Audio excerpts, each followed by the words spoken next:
Motel of the Mysteries by David Macaulay. Narrated by Aliko Aharon. In 1985, a cataclysmic coincidence of previously unknown proportion extinguished virtually all forms of life on the North American continent. On the morning of November 29th, in an accidental reduction in postal rates on a substance called third and fourth class mail literally buried the North Americans under tons of brochures, flyers, and small containers called free. That afternoon, impurities that had apparently hung unnoticed in the air for centuries finally succumbed to the force of gravity and collapsed on what was left of an already stunned population. In less than a day, the most advanced civilization of the ancient world had perished.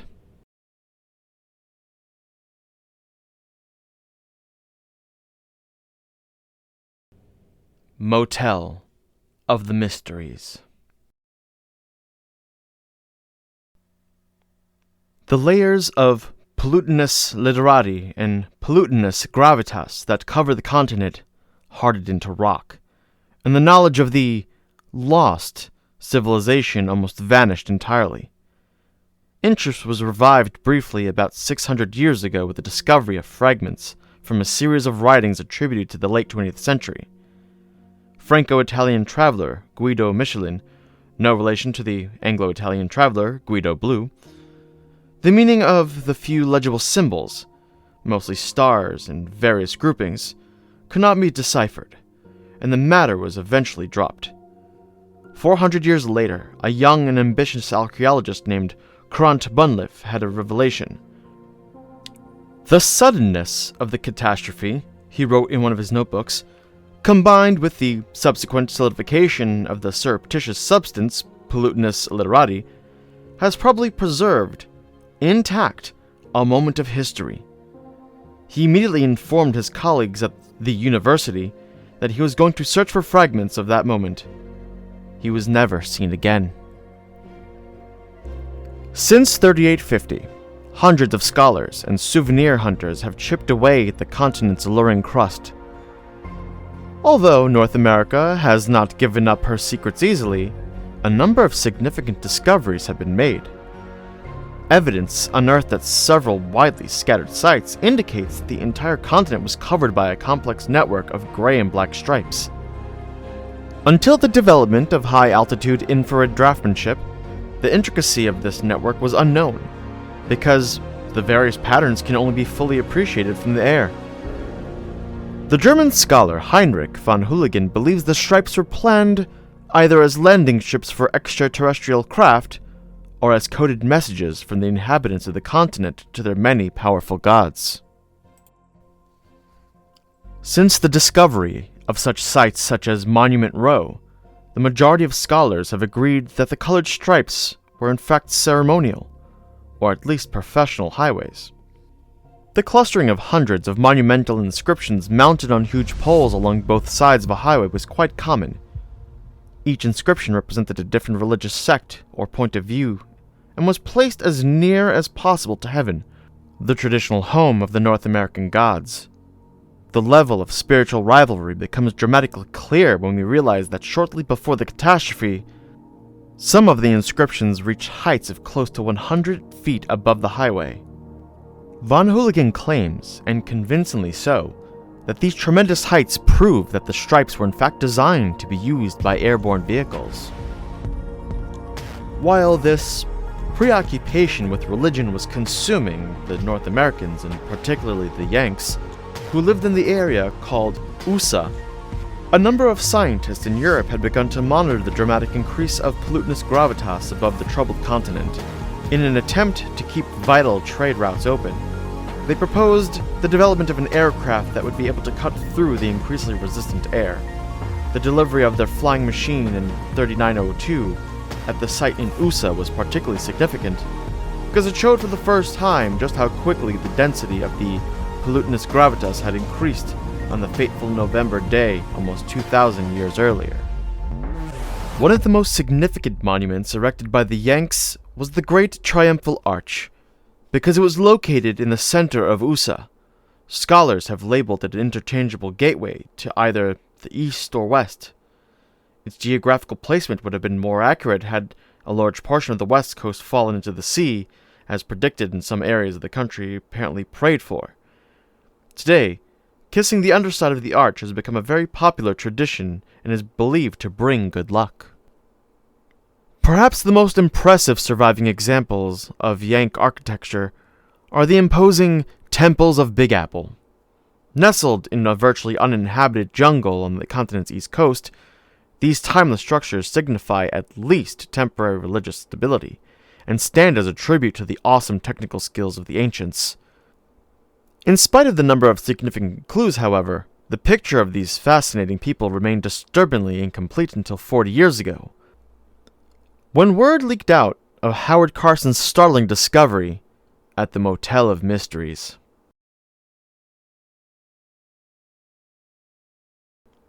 Before his 42nd birthday, Howard Carson had accomplished nothing of interest.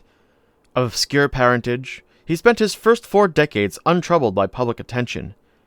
In fact, it was not until the autumn of his life that Carson achieved the unprecedented mediocrity that was to make him, by the time of his death, unique among amateurs. During his early 40s, while rapidly consuming the remnants of a trust fund, Carson's interests were divided between his collections of antique space shuttles and a number of questionable, albeit visionary, experiments relating to increased camel hump productivity. He must have also had some interest in history because we know that he possessed at this time a fairly up-to-date translation of the writings of the ancient scholar Hoving, and a rather dog-eared facsimile of the Michelin fragments, and that he was a subscriber to the National Geographic magazine. In 4022, pressure brought on by the anticipated failure of yet another of his experiments led to the desperate Carson to seek a change. He entered the 116th Cross-Continental North American Catastrophe Memorial Marathon. Little did he know, when he set sail for the East USA, what lay in store. Less than a month later, and already well behind the rest of the pack, Carson found himself crossing the great rubble heaps along the perimeter of a deserted excavation site. The ground below his feet suddenly gave way. He was precipitated headlong downward. When the dust had settled and he had recovered his spectacles, he found himself at the bottom of an ancient shaft, facing the entrance of a long-forgotten tomb. The shaft, probably dug by tomb robbers shortly after the tomb was sealed, had been covered initially by the natural vegetation of the surface. More recently, the whole area had been buried under vast quantities of soil from an adjacent excavation. Unimpressed and rather annoyed at this inconvenience, Carson's first thought was to call out for assistance. But before he could utter a sound, light from the shaft caught the area around the handle of the tomb door. Upon closer inspection, he discovered that the sacred seal, which was traditionally placed on the door following the burial rites, was still in place. Staff artists' reconstructions of similar, but always defiled, tombs that had appeared in his most recent National Geographic flooded his mind. Thunderstruck, he realized he was on the threshold of history. His entire body trembled as he contemplated the possible significance of his find. The mysterious burial customs of the late 20th century North American were finally, and as it turns out magnificently, to be revealed. Less than a month later, aided by his companion Harriet Burton, who, quote, enjoyed sketching, and a dedicated group of volunteers, Carson began the first of 7 years' work on the excavation of the Motel of Mysteries complex, and most specifically, on the removal and recording of the treasures from Tomb 26. While Carson paced back and forth in a supervisory manner, Harriet numbered each of the items surrounding the entrance as well as those on the great door. Descriptions of the most significant discoveries are to be found in her diary.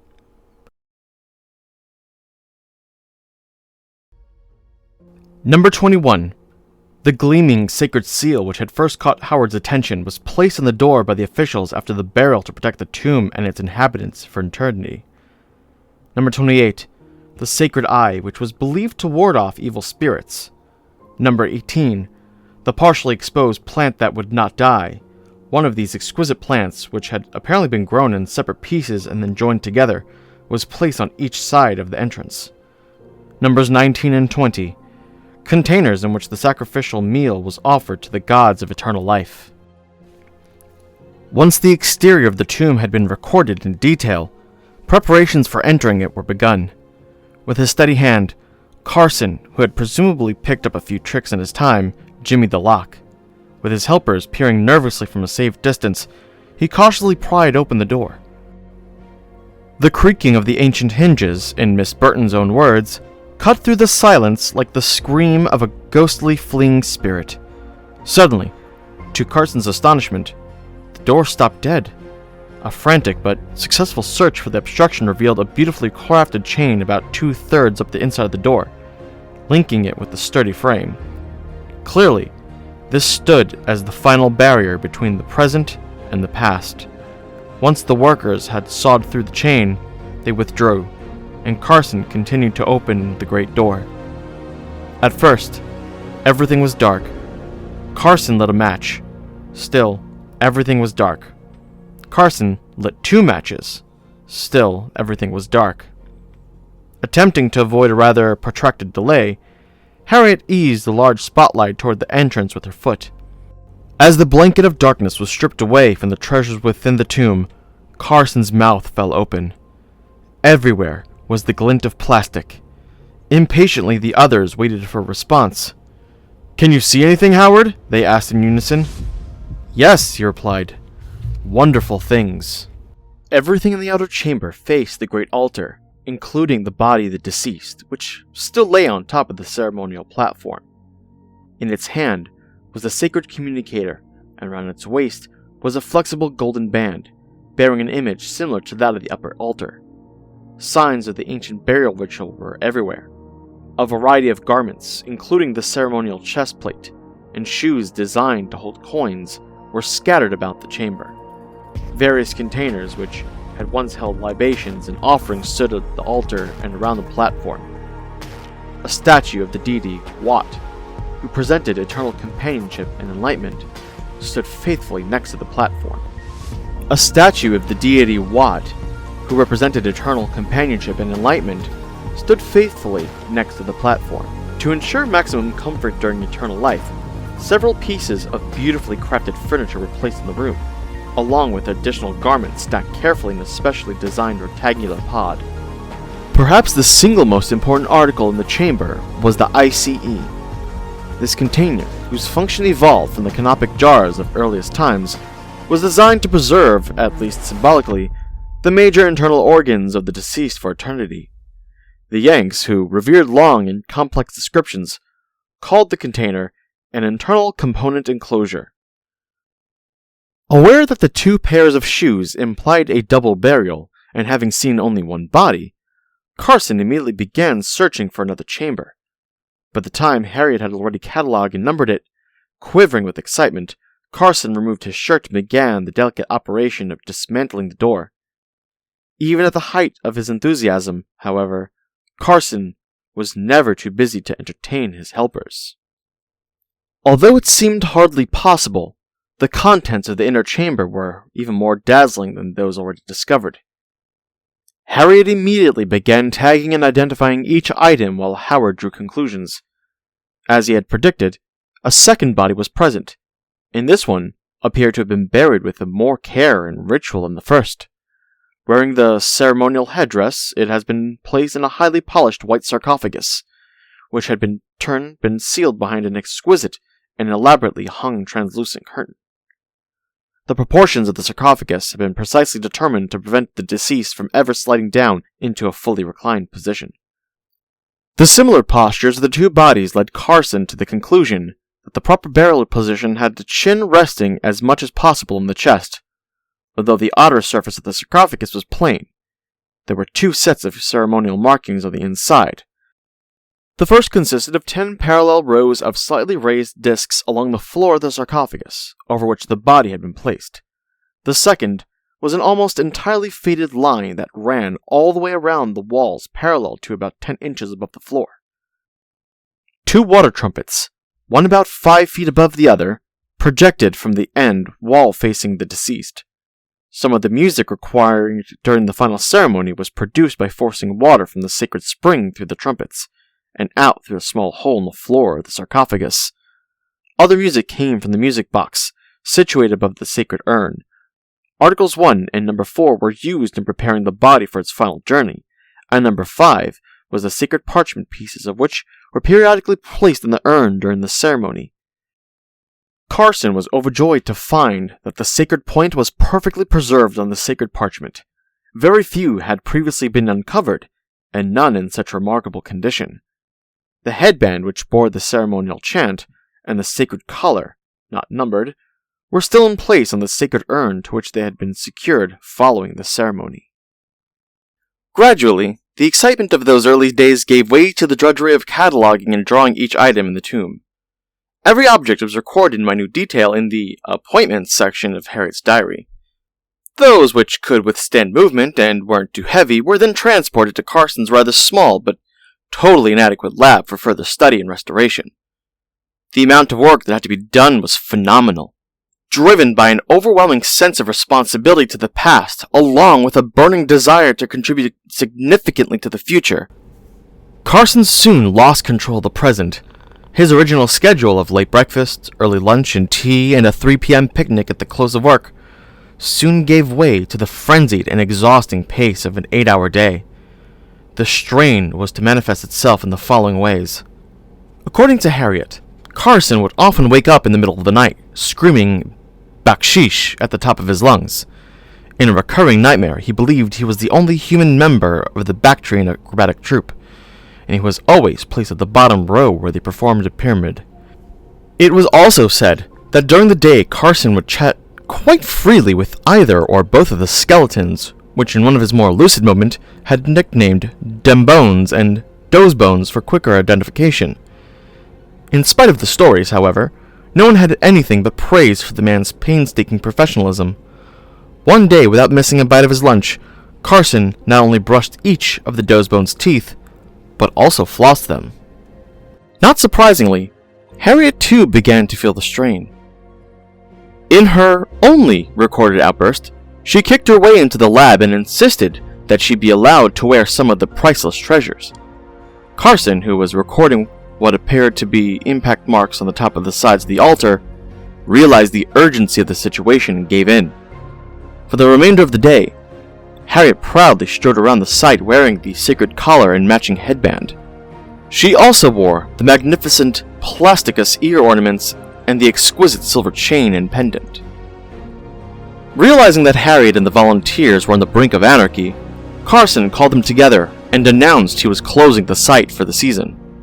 After informing them that he would triple the number of volunteers, by force if necessary, for the next season, he encouraged them to take a long vacation. The offer was gladly accepted by all concerned, and the tomb and lab were locked and barred. This particular problem never occurred because, with each subsequent season, the number of volunteers increased significantly. Word of the importance of this find had spread around the globe, and eager young archaeologists, scientists, and historians flocked to work with the amazing Howard Carson. By the end of the 7th season, there were close to 19 people working on the site at all times. With all the additional help, work on Tomb 26 was completed by the end of the 3rd season, and plans were made to begin excavating the surrounding area. Slowly, a vast funerary complex began to emerge from the soil. The tombs, which had all been destroyed except, quite miraculously, for number 26, lined both sides of a long ceremonial passage. At intervals along the passage were a number of large painted metal containers inscribed with the markings "beverages," in which coin hoards were discovered, and a few communal ices. The overall structure was laid out in the familiar U plan. At the base of the U was the communal sanctuary, by far the largest and grandest room of the complex. The sanctuary contained a magnificent altar, covered entirely in sheets of plasticus petrificus, or, as it was called by the ancients, formica. Behind the altar, and mounted on the wall, stood a beautifully crafted unit that contained several rows of identical slots, each with a number apparently corresponding to a tomb. offering from friends and relatives of the deceased were probably placed in a particular slot once the tomb had been sealed. Behind the sanctuary was the room in which the sacrificial meals were prepared. Beyond this area was the great courtyard, in the center of which was a ceremonial pool. Prior to the ceremony within the tomb, each body was apparently washed in the pool, which was also fed by the sacred spring. Specially marked funerary game areas intended to occupy the spirits of the dead during eternal life were located around the sacred pool and were accessible to each of the tombs through sliding panels. Surrounding almost the entire complex was a vast flat area, marked with parallel white lines. In several of the spaces stood freely interpreted metal sculptures of animals. To avoid the misunderstanding that often arises with free interpretation, each sculpture was clearly labeled. They were inscribed with such names as cougar, skylark, and thunderbird, to name but a few. The importance of animal worship in Yank burial customs have never been more clearly illustrated. Beyond the field of rusting animals, 2 volunteers began to excavate the great sign, which had been marked the entrance to the tomb complex. Because there were usually hundreds of similar complexes built along both sides of each ceremonial highway, careful markings was essential to avoid incorrect burial. The accompanying illustration clearly shows that through the years Harriet's devotion to Howard had not waned. His wet but clean bow ties had been lovingly hung out to dry. Nor had Harriet lost any of her desire to be involved in every aspect of the vast project. When after years of sensational press coverage, the museum finally agreed to show the treasures from the Motel of the Mysteries in a major exhibition, she worked side by side with Howard to prepare each object for the long journey. Both Carson and Harriet traveled with the treasures, although in separate crates to guard against accident to reduce expenses. Shunning the reporters and cheering crowds awaiting their arrival, the pair went directly to the museum to check a number of last-minute details before the gala opening. While Harriet proofread each of the labels, inserting new words or numbers where she felt them appropriate, Carson inspected all the reproductions that had been manufactured from Harriet's sketches for the museum shop. At one point, in order to check the coloring more accurately, he took one of the hand-painted plaster casts of a ceremonial highway fragment outside into the sunlight. This particular fragment had been selected by the trustees of the museum because of its uncanny resemblance to an even more ancient treasure called the Rosetta Stone. By the time of the opening, there were thousands of excited people lined up under the canopied walkway that surrounded the building, each hoping for at least a glimpse of the treasures about which they had read and heard so much. Aware of the potential popularity of the exhibition, and wishing to avoid the congestion that had plagued so many of the museum's earlier efforts, the particularly far-sighted curator of Yankology had arranged the entire display on a specially constructed sloping floor. As the visitors entered the exhibition, they were strapped into a pair of well-oiled roller skates. Carson was so overwhelmed by the enthusiastic response to the objects on display that he spontaneously removed the sacred collar and ceremonial headband from the respective cases, put them on, and performed the ritual chant of the ranking celebrant in the sacred urn. Those rolling by at the time went wild with excitement, swept up in the euphoria of the moment. Carson placed the collar over the delighted Harriet's head, moved in front of the largest spotlight in the gallery, and did what is still believed to be his very best shadow rabbit ever. Less than a week later, however, the pair were on their way back to the peace and tranquility of the now completely excavated site where it all had begun. Side by side in the twilight, they gazed once again upon the great sign. Memories of their initial excitement several years earlier rushed back, sending shivers up and down their spines. Then, as they strolled hand in hand through the glorious remnants of the past, they recalled Carson's fateful fall into the shaft, the almost uncontrollable anticipation at the opening of the outer chamber, and of course, the discovery of the sacred point. They decided that evening that their emotions should be shared with and preserved for as many people as possible. Rejecting the possibility of writing a book, too static, claimed Harriet, they finally agreed to develop a dramatic living spectacle based on a number of ancient theatrical precedents. Thus, every summer evening for the past 32 years, hundreds of pilgrims have reverently flocked to the Motel of the Mysteries to witness firsthand the highly inspirational Tutankhamun, Sun et Lumière, French Monday, Thursday Arabic, Tuesday Friday, Hebrew Wednesday, Saturday English, matinee Sunday. At the end of each performance, as the great sign fades into the black abyss of night, and the orchestral transcription of the sacred chant plays out its final chord, every member of the emotionally drained audience lights the traditional match of tribute. This moving gesture has also been encouraged by practicality, since, for dramatic reasons, no lights are turned on following the experience.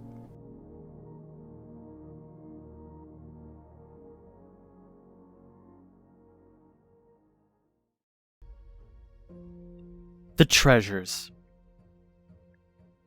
3 fragments from the plant that would not die. This plant, developed by the ancients specifically for eternal life, was grown in separate pieces through a now lost biological process. The proportion and size of each plant could then be perfectly matched to its ultimate location. Many such plants were found throughout the complex. This image depicts 3 clippings of plastic fern. The Sacred Seal. Constructed of Plasticus Eternicus, this particular treasure has proportions of classic beauty. It was placed upon the handle of the great outer door by the necropolis officials following the closing of the tomb. This image depicts a Do Not Disturb sign from the Tutankhamun Hotel. The Great Altar. This magnificent structure, toward which everything in the outer chamber was directed, represents the essence of religious communication as practiced by the ancient North Americans. Although it was capable of communication with a large number of gods, the altar seemed to have been intended primarily for the communion with the gods Muvia and Muvib. Judging by impact marks on the top of the sides of the upper altar, some aspect of this communication was dependent upon the pounding of the surface. Communication with the altar was symbolically continued into eternal life by placing the communicator box in the hand of the deceased. Below the exquisite glass face of the upper altar, a number of sealed spaces for offerings. This image depicts a 1970s tube amp television on top of a wooden dresser with a remote control in the front. Fragments of Plasticus Petrificus. Called simply Formica by the ancients, mica being the god of craftsmanship, these 3 priceless fragments from the front of the great altar represent an unequal degree of aesthetic sophistication and almost superhuman technical skill. The richness of the coloring and the intricacy of the linear engravings can only be approximated today by using the finest woods. This image depicts 3 fragments of faux wood formica on top of a display stand. The bell system. This highly complex percussion instrument was found near the statue of Wat.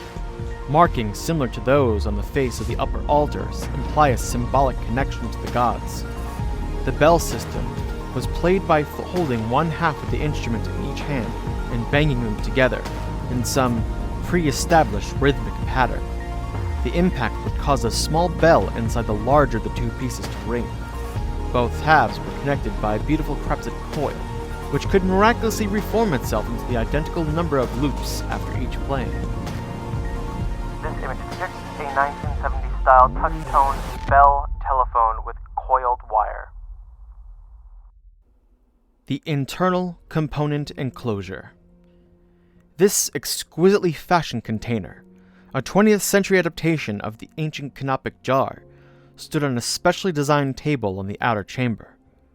The exterior surface on the container was fashioned out of Plasticus Petrificus, while the interior was lined with a priceless translucent substance.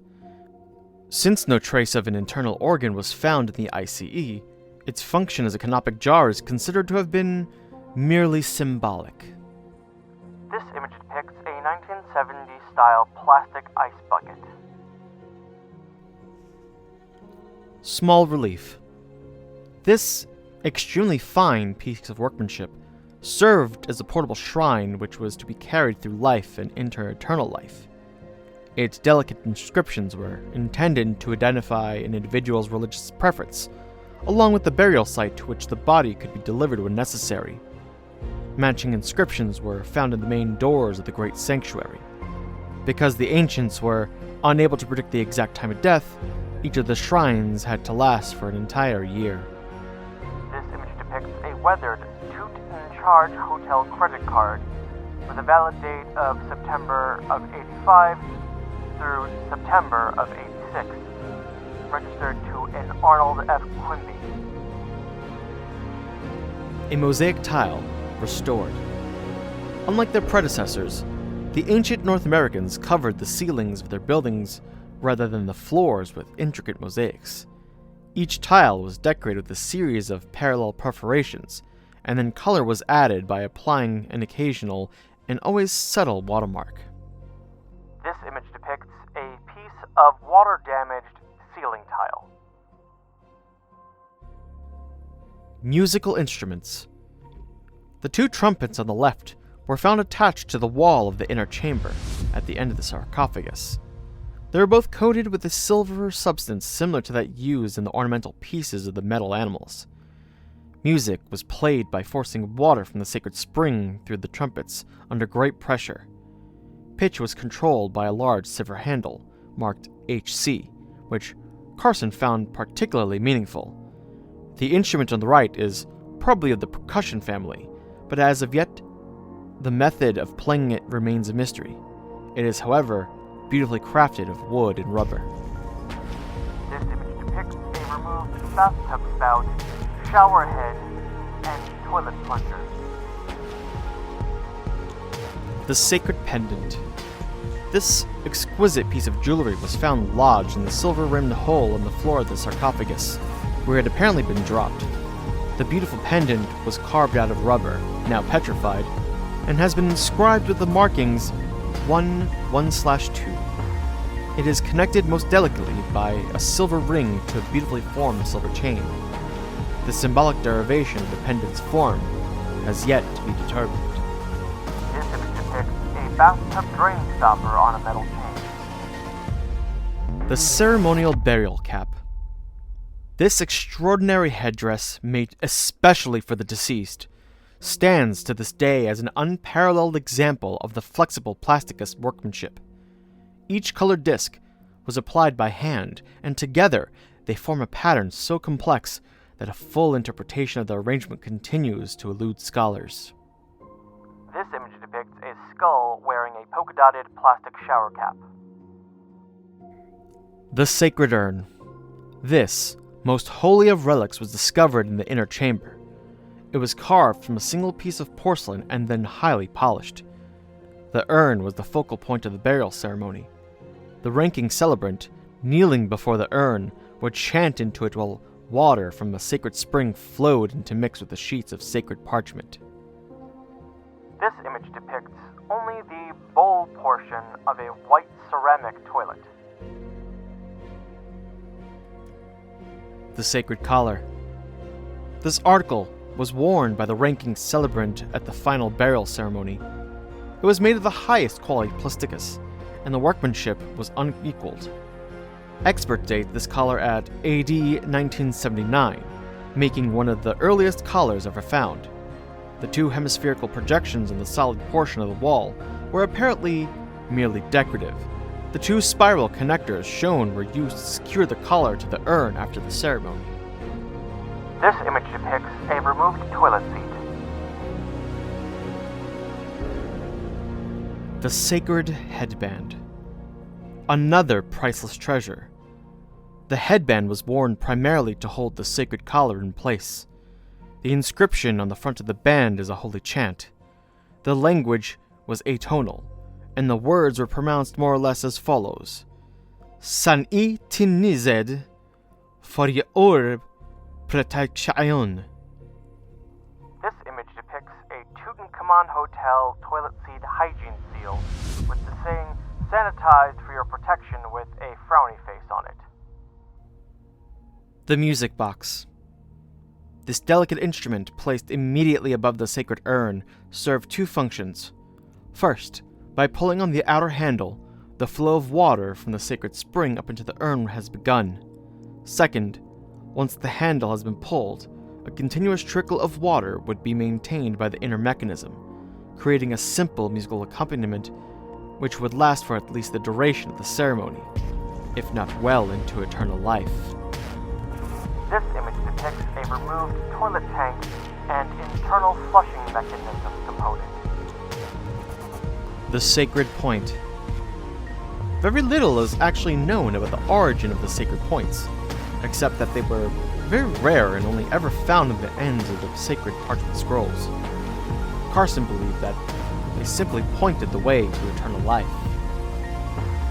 This image depicts the last scrap of toilet paper on the roll.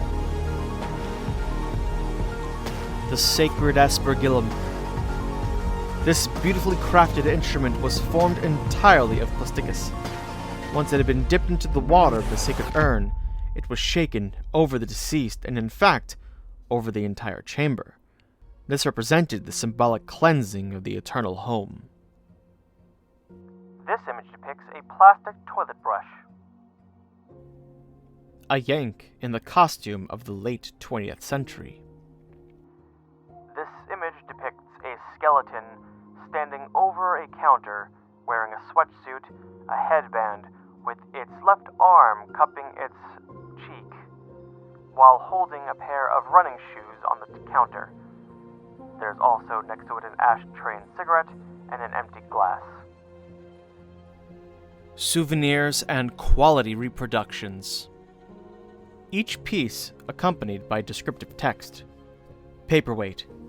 Embedded in solid crystal, this pressed reproduction of a plant that would not die fragment will serve as a conversation piece for years to come. Every mark on the surface of the leaves has been painstakingly copied by our own craftsmen. Each weight comes wrapped in a full-color plan of the Motel of the Mysteries, making it the perfect gift. Sacred point bookends. Two skillfully reproduced sacred points have been mounted on a pair of handcrafted rosewood bookends, which are then sealed in a hand-blown glass sleeves.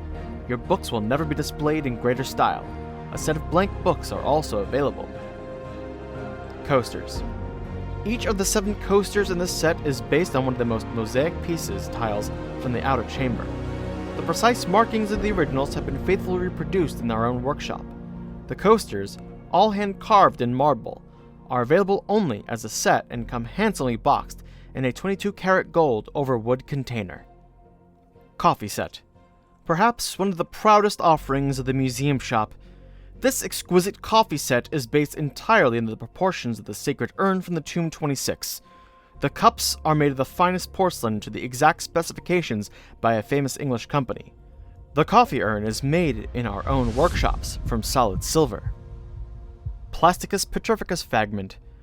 This beautiful reproduction has been crafted with great care from the finest wood.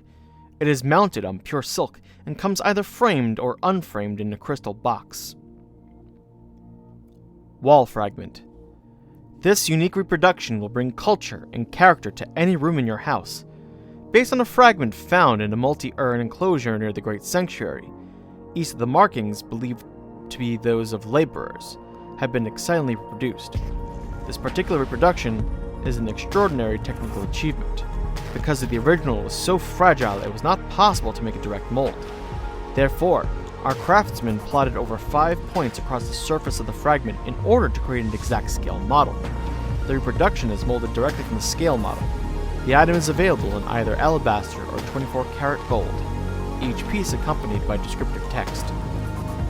This item depicts text that says, "For a good time, call Val," with a heart and a fraction of a phone number. Also, a phone number accompanied for someone named Trish, Rhonda. There was an old cut off, who's boss, cut off, a series of numbers, Bob is nice, and a phone number, Thelma and Rhonda phone numbers that are cut off, and a small depiction of a dog and a fire hydrant.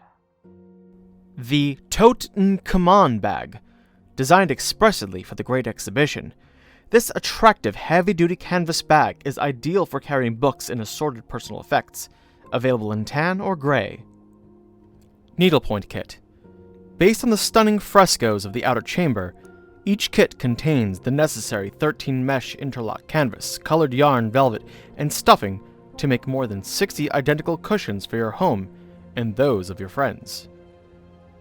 Mosaic Puzzle. Combining the ceiling mosaic motif of the outer chamber with an ancient number game, this engaging puzzle was invented by one of our own guards and is manufactured in the museum workshop. The object is simply to move the tiles around until each of the skillfully reproduced watermarks lines up. Sacred Seal Belt. This attractive, all-leather belt is made especially for the museum shop by a famous Italian belt maker. The beautiful two-piece buckle is based on the sacred seal and the handle up from the outer door. Great care has been taken to accurately reproduce the inscription and the proportions of the originals. Both pieces are available in either silver or 24-karat gold.